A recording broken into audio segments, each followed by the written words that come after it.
Now, once again, we've made a series of rather substantial changes here to our artwork, so let's go ahead and save this document. And it may take slightly longer to save, and don't forget the file size will get bigger because we have embedded a Photoshop file this time, so just bear that in mind for future. Now, we can also use effects to stylize the pixels of images, and in fact, not just images, you can apply these effects to vector graphics as well, which is incredibly cool. But these effects are very cool because they're non-destructive, they're live effects, so you can actually continue to change and tweak them at any time without needing Photoshop, and I think that's incredibly cool. So we're going to do this in a separate file. Let's go to File and Open, and as always from your project files, let's go into the Illustrator Files folder, and we'll open this file. It's called Gizalo Postcard, a strange name, but I'll explain that in just a second. Let's go ahead and choose Open, and if we zoom down a bit, you can see this is actually a 2 artboard file, and essentially this is a postcard that's going to go in bike shops. It's kind of a piece of advertising, if you like. So we've got a front that we're going to place an image on, and we have information on the back, sort of a description and, leading people to the website, that kind of thing. So we're going to bring in an image onto this front artboard, so just zoom up over here and make sure that our Gizalo layer is selected, so there's no problems bringing in our file. And we'll double check that in the artboards we are indeed selected on artboard 1. Okay, let's go to the File menu and go down to Place.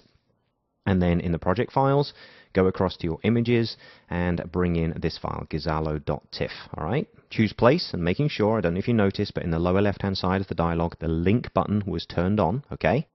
And then we'll make sure that we come over to Align and just align centrally on both axes to drop it into the artboard. Now, just to give you a little bit of history on this image and reason why we're using it here, this chapel is actually dedicated to the Madonna del Gizalo, which is the patron saint of cyclists, if you can believe that. Now, every October there's a famous race called the Tour of Lombardy that climbs this steep and fun climb, which this chapel is actually at the top of, and it climbs up from Bellagio at the bottom, and I don't mean a hotel in Las Vegas, to the summit here, and has stunning views of Lake Como in the background, and you can just make out these mountains over here in the background. Well, basically between here and there is Lake Como. It's absolutely incredible up here. And these statues outside the front as well are of 2 of the most famous and revered Italian champions from the 40s and 50s. So this chapel is essentially an icon in the cycling world, and we thought we'd use it as an instantly recognizable marketing image. I think it's perfect for this particular application of a postcard that someone will walk into a store and say, oh, I know that, okay? Now, as an image, though, it sort of fails because it's colorful, it's bright. We want something that's a bit more graphic and maybe slightly subliminal as well. So this is where the effects come in. With the image selected, we'll go up to the Effect menu, and we have first a series of Illustrator effects. If we scroll down, we have a series of Photoshop effects. Now, like I said, you can apply the Photoshop effects to graphics, to Illustrator graphics. It really doesn't make any difference. But we are applying them here to an image. So let's go down to the Sketch option, and we'll go across and choose a half-tone pattern. Now, it'll bring up a dialog box that's identical to the one in Photoshop. If you've ever used these effects in Photoshop, you will know exactly where you are.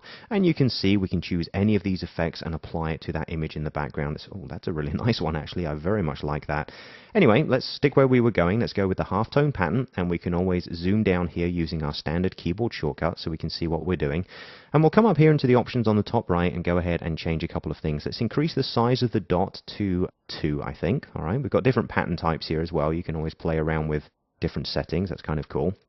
I'm going to leave it to dot. What I will do, though, is increase the contrast because I do want this to be quite graphic. All right, let's bring that up to about 40% there. That looks pretty good. Again, it's very iconic. You see the outline, you get a sense for what it is, but if you know the image from history, you'll actually recognize it, and that's exactly what I wanted to do with this artwork. So very cool that that can be applied here inside of Illustrator. I'm going to go ahead and click OK, and we'll see the change happen. Now, there's something very important I want to point out here. In the dock of palettes that we have up here, you remember this top one? We brought it in earlier on, but we haven't actually used it yet. This is your Appearance palette. If you go ahead and select that, you'll notice that the halftone pattern effect is stored in here. 2 things you can do here. Very importantly, you can click on the pattern to bring up the same dialog box and go in and make any changes that you want to and update immediately. So like I said, this is a live effect. We're not saving it from Photoshop and coming back in. You can change this at any time. The other thing you can do here, which is also very cool, is we've got an eye icon here, which is just like in your layers panel. If you click on that, you'll turn the effect off. You can turn it back on again at any time. So I just wanted to show you that those things exist in your Appearance panel in case you wonder where you can access them and play with them. So make sure we close that down, and we can just zoom down here, and I think this really finishes up this artwork very nicely. We took a standard image and made it infinitely more striking. As always, we've made some good solid changes, so let's go to the File menu and choose Save, and I think our artwork there is done.